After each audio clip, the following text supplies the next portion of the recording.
Damaged podcast by damaged parents, where running inspired meditative people come to learn maybe, just maybe, we're all a little bit damaged. Someone once told me it's safe to assume 50% of the people I meet are struggling and feel wounded in some way. I would venture to say it's closer to 100%. Every one of us is either currently struggling or has struggled with something that made us feel less than. Like we aren't good enough, we aren't capable, we are relatively damaged, and that's what we're here to talk about.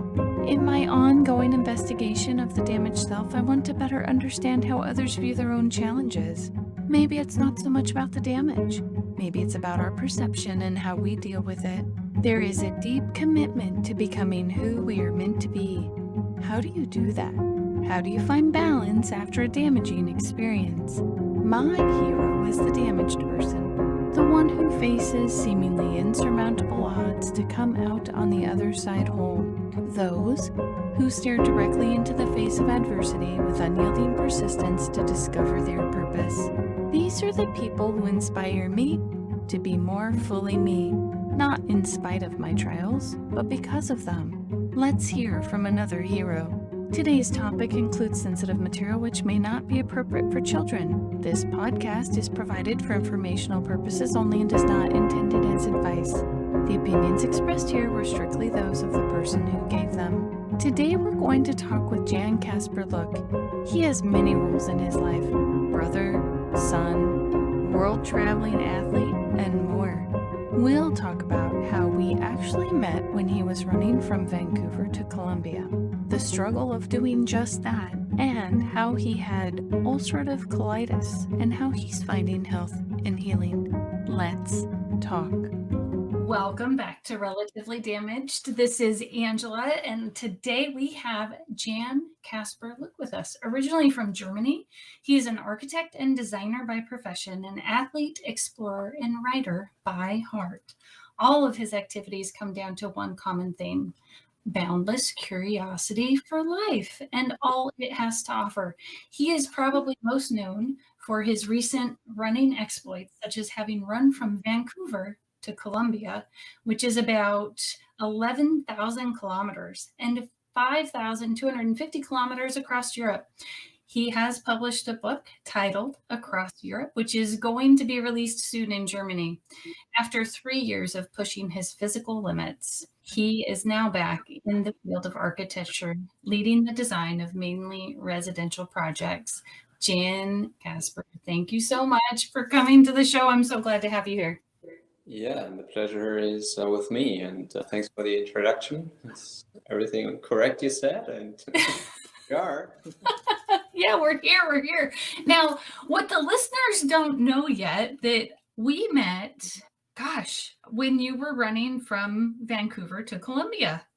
In a sense, yeah. Although at that point I wasn't quite sure how far I would come and where this journey would take me, but it was in Northern California, I believe. I think it was Monterey. Mm-hmm. There was a And lighthouse, I think, and you were going to stay there. exactly. It was sometime early in the afternoon. I had finished my day already, which was a fairly short one, about a marathon, I believe, that day. Oh my God. A marathon is short, yes, for you. Yeah. And I was looking forward to simply enjoy myself for the rest of the day, the supreme scenery there. And there's a little hostel in those facilities, even including a little jacuzzi exposed to the ocean. And that was just stunningly beautiful. Yeah. And I remember being shocked to see this guy you were pulling your little trailer that had everything that you needed, and you pulled out, I think, something like a tablet, or you were clearly writing, and I had my kids with me and my caregiver with me, and I just remember thinking, wow, this guy's doing something important. And I'm not sure everyone would think of it that way. Maybe they would look at it as, oh, he's just running, but you were on a journey, kind of a chosen adventure with its own struggles in it, from my perspective. Certainly. Yeah, back to that situation. Actually, it wasn't even a tablet. It was simply my phone. which I had upgraded with a little bit of a keyboard so that the entire display would be available actually as a screen, not eat up half of it for the keyboard itself. So anyhow, that was my desktop setup in terms of doing my writing. Back then I was writing a blog actually, which was a task in itself and it required a lot of time, which I appreciated in terms of processing everything that I went through. And it became kind of a documentation afterwards, looking back on that journey and all my experiences. But overall, it was another huge commitment on top of trying to run an ultra distance pretty much every day, right? Which was the first layer of this adventure that I've chosen to travel by foot and mainly running as far as the body allows. And that was my chosen means of motion to experience this extraordinary journey and to explore the world in a sense. And part of that was literally leaving everything behind that I built up over 5 years in Vancouver, and including pretty much selling everything. So you were referring to my trailer. That was everything I brought along. That was literally my life. That simmered down or reduced to a certain amount of things that I literally use every single day. And otherwise, if I wouldn't use it, it would not make the cut, right? Or I would leave it behind because everything adds up in weight. So it's a very authentic, very ultimate experience in terms of is an item of use, and otherwise I wouldn't hold on to it, right? Another this kind of experience and traveling just on foot by myself. Yeah. Now, when I think of trailer, like if I had not seen it, I think what I would be thinking is someone was following you with a large trailer, and that wasn't the case. I mean, this trailer maybe 3 or 4 cubic feet, or I'm not sure how to translate the dimensions, but so if you could explain how really small. I mean, you had like a belt you wrapped around your waist, I think, right? And then you literally, it was your personal trailer. Yeah, exactly. It is actually a kind of a baby jogger, except that this principle of this product is basically turned around so that you pull the trailer rather than pushing it. And the big advantage of this kind of design is that your upper body is free, so your in terms of running is maintained rather than hunching over and pushing something with your upper body with your arms and shoulders, right?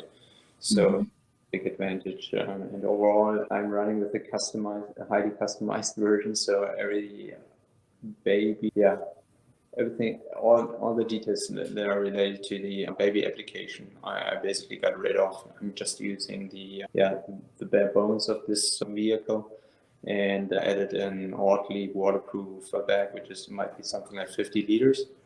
And that's the main compartment where I carry all the gear that I need.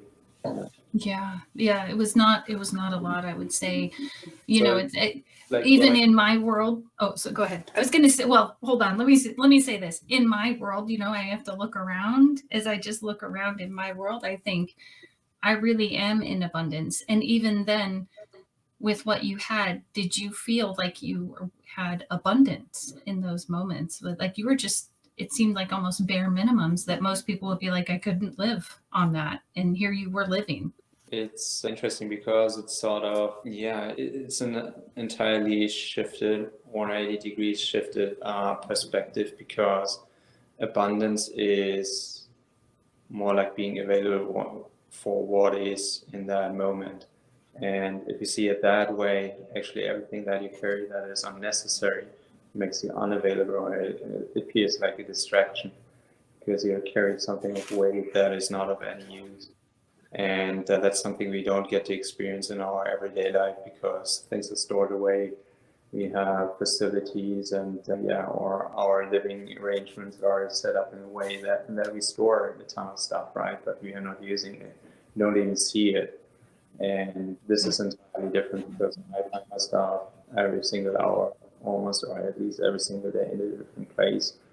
All that I carry, all that I own and have is on that little vehicle, right? And fulfills a particular purpose. And that's, for example, like either my camping arrangement serving needs like shelter, comfort, means 3 different pairs of jackets to keep me warm, right? Some spare clothes. And anything else is regarding cooking or eating, I would say, right? Yeah. So I've got to ask. I mean, one thing that keeps coming to my mind is, you know, those material things. With those material things, you noticed, oh, I need to carry all this, and if I carry too much, then I'm not open to what is. Could you also apply that from like an emotional perspective too? Of, or was that part of the journey when that you would notice you were carrying these things, and were you able to, and if that was, were you able to let them go, to be open to what was in that moment? I hope that makes sense. It entirely makes sense. And that particular experience I had on my very first meters or kilometers heading out of Vancouver. So I was desperately overloaded because I was lacking the experience and I didn't know what to expect. And most of my decisions in terms of what I would bring were based on concerns, right? Concerns to be cold and needing a second sleeping bag, which keeps me colder, warmer. And I had to let go of that one and make a decision. So it's just the 3 season sleeping bag, and I gotta make it work. And otherwise, I put in another pant or sleep in my down jacket. That's what I ended up doing. That's a great example where I was basically forced to make decisions right away because the performance of the trailer literally did not work. It would shake, it was uncontrollable, it was unrunnable. So that was the first, major thing that happened to me, and then it was a continuous process throughout the first weeks, right? Realizing what I really needed and what I could let go. And in some regards, I had to make compromises, and other I wouldn't. And some items I carry there are actually quite heavy. And one of them is in terms of hygiene or being able to shave myself. So I have a razor that is super heavy and anything but lightweight, right? But it just makes my life much more comfortable, and I use it 3 times a week.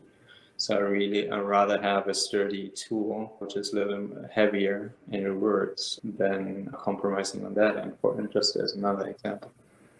And so, yeah, continuous process. And I had other situations where I was intrigued by the idea to simply go with a backpack for certain sections of my journey, because I was thinking, okay, that gives me more freedom and the ability to go on trails, which is right in the first place. But quickly I realized, doing a run or a journey of this extent, I need to carry the essentials that make me able to survive being independent, self-sufficient, right?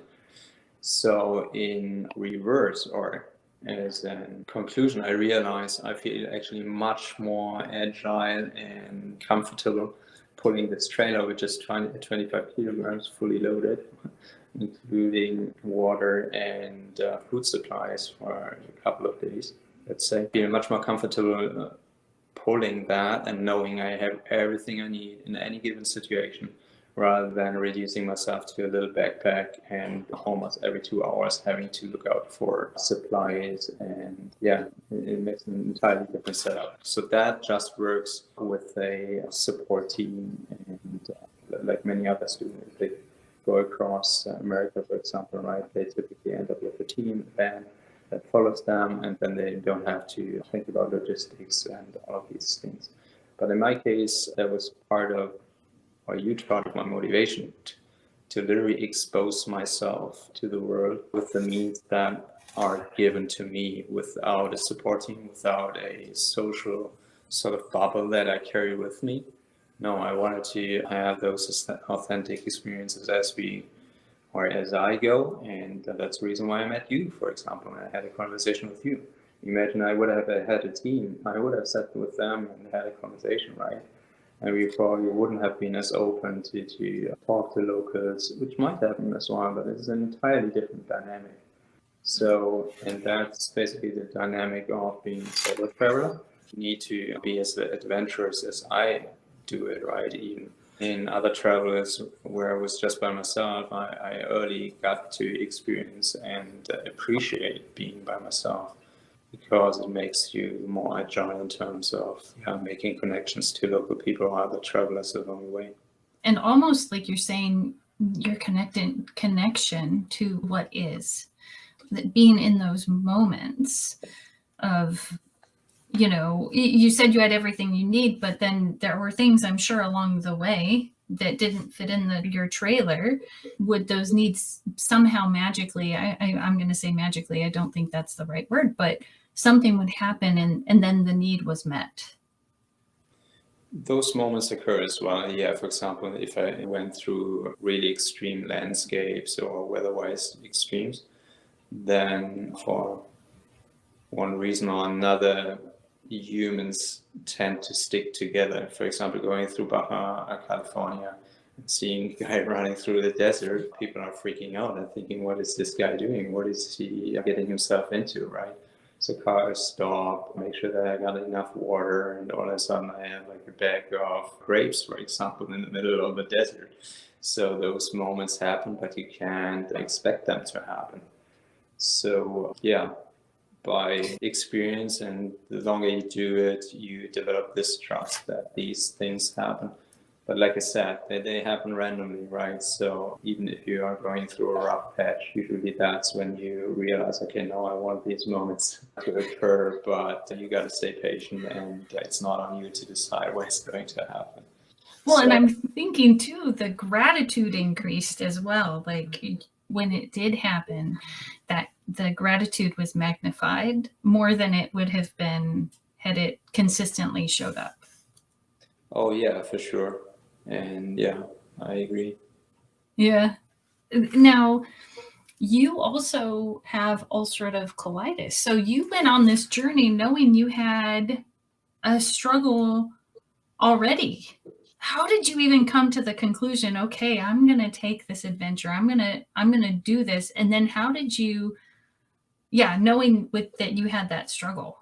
So that struggle with ulcerative colitis is a big topic, and to explain that, we have to go a little farther back, and that was part of my motivation why I left my home country, and many things played a role in that regard, that my body developed this condition that are referring back to how I lived, back then in Germany. And so anyhow, without being able to really identify what I needed to change, I just knew right away when I was super acute and almost life-threatening back then, which is almost like 9 years now, that I had to turn my life around like 180 degrees. And what better way to do so than leaving everything behind and finding a place.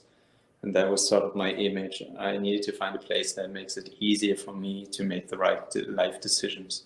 And basically going into a process of re-evaluating my life, and particularly my attitude to things that were dear to me, for example, sports. Back then I was training for Ironman triathlons with the dream of participating in a Hawaii eventually, which I was able to accomplish. But ironically, just afterwards, I developed these symptoms, and my body was pretty much, at rock bottom, and telling me, it's fine what you have done so far, but no step farther, otherwise you run yourself into the ground entirely. So anyhow, that was sort of the situation back then that made me go abroad and find a better place to live in Vancouver. And I started sort of all over here, found a job as an architect, which was one of the puzzle pieces as well, as I experienced a lot of stress and a lack of appreciation in my profession back then in Germany. So that all changed here in Vancouver. I found an employer that appreciated actually my work, and in general work conditions were much better. So anyhow, that was one part. And then once I had settled here and pretty much assembled all the pieces back together. During that time, I did a lot of traveling as well, exploring the world, and really getting inspired by other cultures and how people in other societies live and communicate with each other. And one of those travels brought me to Nepal. And when I came back from that trip, meditation occurred to me, and I started doing my own meditation routine in the morning, and started this journey. And that was the last missing link to sort of really connect to myself in the most authentic way. and to bring all the topics that were floating around, first to surface and then also to become structure. And that set me up to an entirely different vantage point on my own life, and therefore on everything that I was surrounded with at the same time, right? Therefore, I think in the years to come, I was able to make better decisions for myself.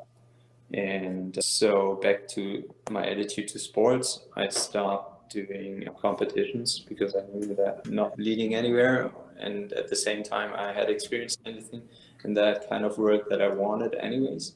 So I basically combined my athletic aspiration with the yearning to see the world and to travel. First of all, it was more like bicycle trips that took me to the US as well. For example, going in a week from Vancouver to San Francisco, it was still very ambitious, anything but just the conventional travel. But my attitude changed entirely because it was more about the experience, more being out there, and also all the components of organizing oneself, right? The logistics and things like that. Anyhow, during that time, I developed this crazy idea to run around the world, just vaguely, and that narrowed down to, okay, I will attempt to run from Vancouver to Patagonia. And it took me another 2 weeks to entirely penetrate that dream, in a sense of that I realized, okay, now it's time to go. I got all the pieces together, and I have to give it a shot, otherwise I won't find out if this is doable or not, as it's exceeding anything I've done before. It's going to be an adventure. It's a journey to myself, a pilgrimage of sorts, and I have to give it a shot. That's how I started. Yeah, it sounds like in some ways when with the competitions and stuff, it became somehow super stressful. And really, I think what I'm hearing from you is that isn't even where the growth happens. The growth happens with not by competing with yourself, but by the growth and strength that you find in yourself on the journey, which it sounds like you learned by putting aside the competition and then just being with yourself. Am I picking up on that right? Yeah, I mean, there are many things in play here. So one is in terms of competition, or part of my motivation to do sports was basically on a subconscious level to crave acknowledgement, right? Which I basically never got for that. Yeah, a superficial acknowledgement on social media, likes when you finished another Ironman, right? So yeah, but what does it really mean, or what does it come down to? It was still me and the sport in a sense, and therefore it was much more than the competition. It was the everyday life, the commitment to training and getting up early in the morning and putting off 20 hours plus top of an entire full work week. So in that respect, or in that kind of environment, I learned a lot that actually provided me with a skill set that was necessary to build over years to even think about something like this kind of running journey that I eventually embarked on. But the attitude in terms of chasing numbers and trying to get faster, which I inevitably needed to focus on in order to get a qualifying spot for Hawaii, right? Which is highly competitive. That's where things sort of got mixed up, because my motivation in first place to do Ironman races is to do this incredible long distance and to finish. The thought of finishing, right? That's what Ironman, or doing Ironman for the average person comes down to. And I think that's the beauty in it, but it quickly gets lost as you have more ambition than just finishing an Ironman.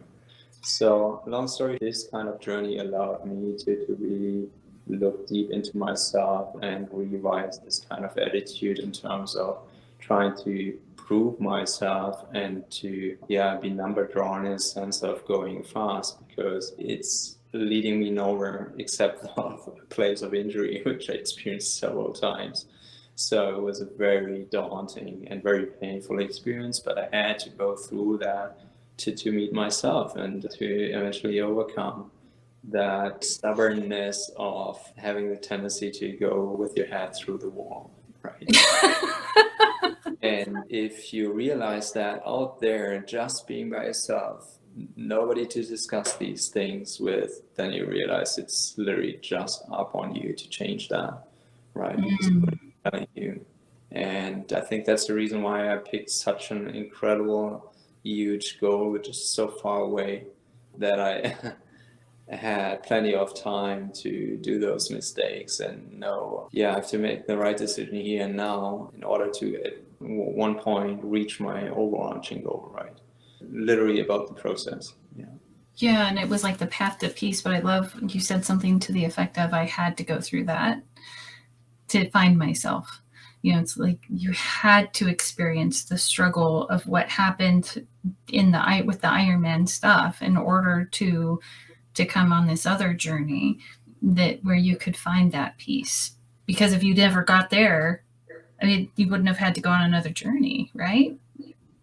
Yeah, I mean, that's the other thing that said to reach one goal, you reach that, and then you realize, okay, what's next? So it's whatever goal you set, it will be never a destination, never a point of resting. It will be just your temporary motivation for that period of time leading up to that goal. So, and that becomes so much more tangible if you embark on a journey like I did, because Patagonia is so far away. I will be busy for years to reach that. So you rather concentrate or get yourself in the moment and embark every single day. Otherwise, you will be just miserable, right? Yeah, but that's also like a hard concept, I think, personally, to understand that yes, there is that goal and it's a journey, right? Like that exactly what you're saying. Sure, that goal is there, but it's not the end point. You don't get there and it stops. There's another one. And so it's just an inspiration, I think, to get to that point, right? Yeah, aspiration, I think. Yeah. Is a better word to frame that. And I mean, you have to go through the process to define your goal in first place. It's basically the big picture, the overarching idea. But once you are committed to that and you feel like this is really the thing you want to do, then you have to put it away and basically forget it and just let that, yeah, like an inspiration sink into your system. You know that, but you don't have to articulate it all the time. It's then that you just do the work, just in that very next step, right? And another thought on that, or another way to frame or word it, is everything I do today gets me prepared for the next day or what comes next. So in that way, every single day makes sense or builds up to another unexpected situation that I don't even know yet at this point. Yeah. So that you know that it's building up. It's almost like at some point in your world, in your mind, maybe I'm not sure how to explain this, but that the world became safe and supportive. That's another, yeah, extent to this kind of experience. Exactly. That's not all about the mental game and to keep myself together emotionally and mentally, physically, obviously as well. But that there's another extent to it, exactly, of the world, the energies, the people, everything that I encounter along the way that is tremendously powerful and that I can access or benefit from along the way. Yeah. Yeah, that's correct. And that's something that was very eye-opening to me, as in the past it tended to be more like self-focused and yeah, trying to not allow much external factors to get in. But through this journey, I really learned to embrace those opportunities that present themselves along the way. That came as little as this small conversation, just to where we got the opportunity to connect to locals and through the conversation, yeah, have an exchange of not just thoughts, it's literally like energy, and it improves your mood and you feel connected. And so tremendous. Although you're just a visitor and in a couple of minutes you will be gone. But Well, and you know, the funny thing is, when we met, I was visiting Monterey. I was also a visitor, and it also took courage to say hello. And so, while on this journey, like there was what is fascinating to me is that you were on this journey. And then in some ways I was, taking a step outside of my comfort zone to even say hello. And then, now I've followed your story, and I feel like we've connected. You went through another injury later on, and I was able to 100% relate to the struggle that you were dealing with at that moment in time. And then I got to feel supportive, which was really cool, so that connection was more than just a hello and a following. But to me, it became a way for us to validate each other. And I think that a lot of times, at least at that point in time when I met you, I was nervous and afraid to reach out and to say hello. And I didn't think that I would get to, to me, you were like this amazing guy taking a journey. Like, to me, I was like, wow, that takes some courage. He's on this journey. He's running from Vancouver to Patagonia. And I just wanted to watch and support. And I thought, anyway, I think it was like your courage inspired me in other steps in my life. So because you were willing to do that, I also have taken and found courage in myself in other places that maybe I wouldn't have found had I not met you or some other people, right? Like, it's not just you. It's that without that reaching out and without taking that risk, how do we live?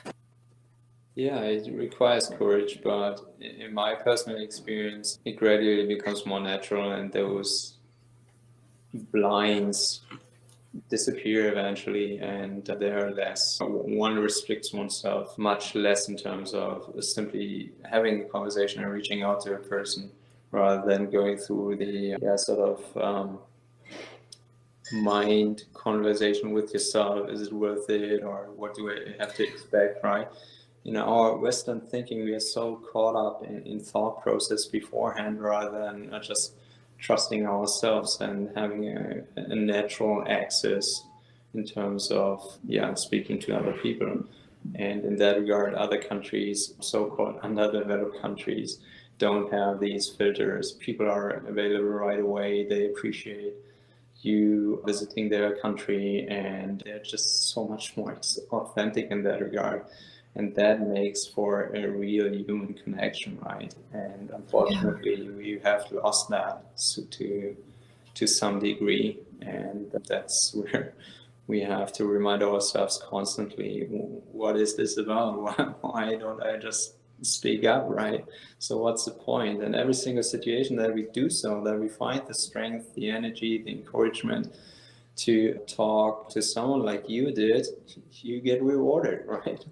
With one experience or another. It doesn't necessarily need to be always such a surprise, like in our case, but in any event, to almost 100%, it's always a invigorating encounter, right? And trusting that, right? Like trusting that little feeling that says, go say hello, even if you don't understand why, which I didn't understand why. And that's why it probably took courage, because I was fighting like, people don't want to say hello, or I had all these stories in my mind. And then I think it's 3 or 4 years later when I started the podcast, and here we are, and I'm getting to interview you, someone who I've followed. And that was in one of those moments where I think I was listening to that intuition, which is hard. I think I agree with what you're saying. We don't do it out here because everything's supposed to be XYZ. Done. It has to be explained or expressed in numbers, or validated in one way or another. But we are so much more, and gut feeling and intuition are one of those senses that are allowing us to make those connections or overcome our thought processes. And the better we get at it, and like you said, the more we trust. Exactly. But we have to experience it, otherwise it's just an exercise. Right. We have to experience it. Like, logically knowing it is one thing. Experiencing and doing is another thing. With emotions, with struggle, with trusting that the world is safe and secure is a whole nother thing. So if someone is, let's say they're at probably, I'm thinking, I came to this conclusion the other day. You might laugh that, in the middle of the struggle, I might not listen to this podcast or at least not at the beginning, but as I'm starting to see the light, I might listen so I can find strength and support or hope. Right. So if someone is in that middle, maybe they're at that maybe it began, but they're starting to think, okay, maybe I can address this. I can look at this. What would be 3 tools or tips that you would say, try this now, or think about this? For someone who struggles? Well, we all struggle, but let's say it's someone who's at the middle or towards the end, where they can hear the message. And, because at the beginning of a struggle, you probably remember, it feels like somebody's trying to sell you rainbows and butterflies when it comes to hope sometimes. At least that's my... I'm starting to think that's how it is at the beginning of the struggle, when it's like, no, this is absolutely miserable. I don't want that. Oh yeah, sure. That's our first response, which is just natural. So coming from a Buddhist perspective in terms of meditation, it's always about observing, staying calm, and going through the process of accepting first, allowing time, and simply observing. And then with a little bit of time and realizing one's own new reality, then you open up to maybe even seeing something positive in that situation. And because every struggle, every negative encounter in the end will teach you something positive or make you stronger in some regard. And that's something you have to figure out or see in that situation. And typically, or in my experience, that's nothing where you point or consult someone and the person will tell you. No, it's a very individual thing where you have to listen deeply and make the connections to yourself.